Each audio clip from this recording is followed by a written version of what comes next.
Lifeline for Childhood Cancer is a foundation that raises funds for the treatment, care, and cure of children with cancer. So I don't know if you're aware, but childhood cancer is not supported under National Health Insurance. And so for every family going through that, it's out of pocket, which is incredibly high, mostly out of the reach of many of our patients that come in. So Lifeline was set up to fill this gap and to raise money. We raise money from corporate association, from churches, from individuals, from businesses. We raise money to support chemotherapy, radiation treatment, diagnosis, of course. If you don't have the diagnosis, you can't even treat it. Surgeries. We even raise money for living costs, transportation, to ensure that the families are able to go and come back, because we have a very high incidence of abandonment. So it's important that we support them to go and come back. We raise money for putting them through school while during their treatment, because they miss out on school, normally for about 3 years. So we have full-time teachers that teaches them. They do crafts. We celebrate their birthdays. We really look at supporting them in its entirety, financial, emotional, psychological, in every way, to ensure that they're able to go through this treatment program to the end. Let me come to you, Dr. Elamwako. Tell us about childhood cancers. What should we know? Ikia shared a bit in terms of the fact that it might mimic other diseases, so you may not actually even know that your child has cancer. Yeah. So when we talk of childhood cancers, just simply cancers in children, but some people might not exactly understand what cancer is. I'd always use this example. So your body grows and it stops at a certain point when there are mechanisms in to tell it to stop. So your finger is growing, and at the length that it's supposed to achieve, your body has a stop gap mechanism to have it stop. But for cancer, that finger will grow exceedingly than it's supposed to grow. So that's how cancer comes about, and it can occur in any part of your body. With children, we have various types of cancer. We have the lymphomas, which is cancers of the lymphatic system or the immune system. We have leukemias, which is cancer of the blood, the bone marrow. We can have retinoblastoma, which is in the eye, Wilms tumor, or nephroblastoma, which is in the kidney. I mean, anywhere you can think about. And yes, children get cancer too. About what we should know, again, yes, it mimics other diseases. So sometimes diagnosis itself can be a bit tricky. But some of the early warning signs of childhood cancers could be headaches that persist. You've done everything you could, but those headaches persist. Early morning vomiting that has been going on and on. You've done everything, but this vomiting persists. It could be a sign of childhood cancer. And then a white spot in the eye that was not there before. A child is born, and then you have this white dot in their eye. It could be a sign of childhood cancer. Lumps, swellings, any parts of the body could be a sign of childhood cancer. They continuously grow. Unexplained fevers for over 2 weeks. You've done everything. You've treated malaria. They said typhoid. You've done everything. Could be a sign of childhood cancer. Easy gum bleeding. The child keeps having anemias. The child falls down and has a fracture, and you look at the mechanism of the fall, and then you look at the fact that the child has broken their bone, and then you are like, it doesn't match. It could be an early warning sign of childhood cancers. It's not an exhaustive list, but these are some of the signs to look out for childhood cancers. Dr. Marco, are there certain cancers that only children can have? Yes, like I mentioned, like the retinoblastoma, that's in the eye. It's mostly seen in children, babies, and then like early childhood. Right.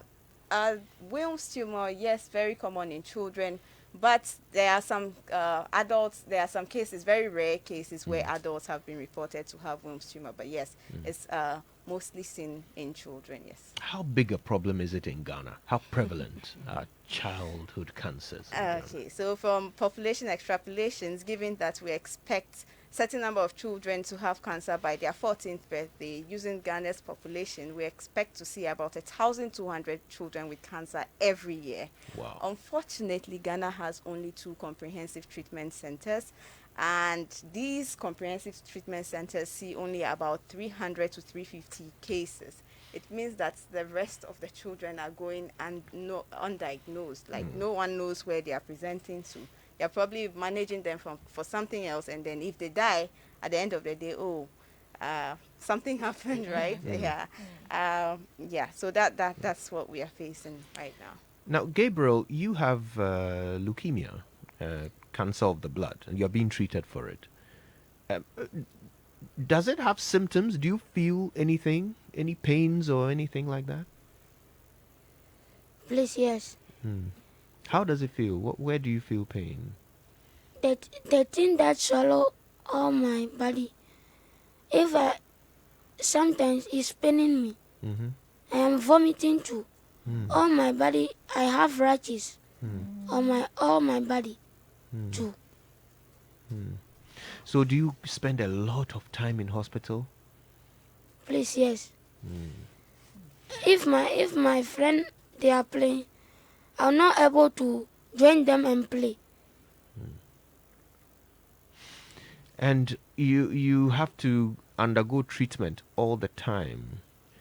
Do you and you know it's not free.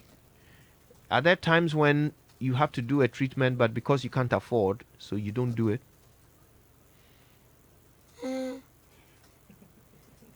I think I made the question too complicated. Yeah. Gabriel, so you are very often in hospital. Very often you are in the hospital. How does that feel? Do you miss out on school? Please, yes. I'm missing my friend in school, but here too we are learning here. They are teaching us here every day. Yes. Okay. So they are helping us small. I like that. Yeah. Which means Gabriel is part of the cases that Lifeline has taken on. But can I ask how early it was discovered that he had leukemia? For Gabriel, I'm not sure. Gabriel was, you were what, 6 years old Yes. when they found out? Yes. So he's been, he was 6, and then I believe they didn't do the treatment until about 3 years ago, I believe. Wow. And that's when it started, and he's been at it. Was it an affordability issue? Is that why the treatment delayed? It would be not Diagnosis. understanding that it's cancer. I mean, nobody ever thinks when you have a sick child. Nobody ever thinks cancer. It would normally be the last thing, or it would take one person who has noticed some anomaly, one nurse or one caregiver, to prompt the parent to take action, to escalate it. That's how we find the cases. And for us, it's important to get the early cases because we get presented with too many late cases and it becomes impossible to treat, too expensive to treat. So that's one of the mandates of Lifeline, to ensure that we do the awareness creation. Anywhere that I get an opportunity, we have to talk about, Yeah. The early warning cases, so parents and caregivers are able to identify and even to think that if there's something off, you need to escalate it. Now, Ikea, you have a unique story of your own. You sadly lost a child to cancer. And I was asking about affordability earlier because that's the big problem here, isn't it? As a state, we do not foot the bill for children with cancer. Tell me what that was like for you and your family, having to deal with such a serious condition in such a little child. It's excruciating. I mean, it's like I said, that's one of the last things you ever think of, you know. And also for my case, we when we saw the triggers or the symptoms, we went to the hospital. They kept saying, "No, she was teething. She's teething," because she was a year 4 months, and we keep going. They do the blood tonics, and the problem is still there. And it took me, quite a bit to say, no, this is odd. And we needed to push it forward. So we did a scan, so we found out she had rhabdomyosarcoma, cancer of the soft tissues. But I mean, we were lucky, thankfully, we could afford it. But having been in Kolebu, we had a 2-year run, and seeing so many women, so many families come through. I mean, there are families that come through and they're ready to. You hear mothers speak that they're ready to leave the child and go because there are other children they have to go take care of. They can't afford it. So it was through this that Lifeline was formed. It was actually started by Professor Reina, Dr. Reina. She's the head of pediatric oncology, and we have a 9-member board, strong, very hands-on board, led by Dr. Yawedu Jemfi, the president. It's important of for AGI. the board to be hands-on. We really eat, breathe, live childhood cancer and try to make a case for support. Yeah. How old was your little one when you finally lost? She was diagnosed when she was 1 year, 4 months, and she died when she was 3. So. Wow. So of course, this was the inspiration behind the work that you're doing with correct. Lifeline for Childhood Cancer Ghana. What's the biggest problem that we need to be solving when it comes to childhood cancers in Ghana? We need to see the children. Children are invisible. I always say that because children don't hold placards and because children don't vote, they don't see us. Cervical cancer is under national health insurance. Breast cancer, of course. Everybody throws money at breast cancer. And for children, it takes so little to treat. And as of 2021, we're still fighting for it to be on national health insurance. So we need support. So we need companies to understand that it's important. We're losing children who are potential doctors and journalists and presidents in the making, and yet we watch them die just because nobody sees us. So we need the help, financial help, to treat these beautiful souls. Dr. Amwaku, you are on the business end of it. You see these families come in with their children every day, for treatment. And they are having to bear the full burden.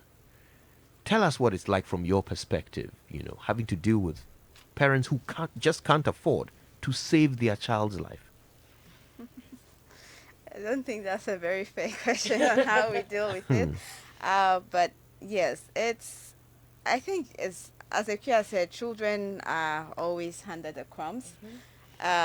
So it's sad to see people come in, and that's when sometimes when you start counseling and telling them, and the next question is, how much is it going to cost? That maybe in the next week, in the next month, that parents will not bring their child for treatment.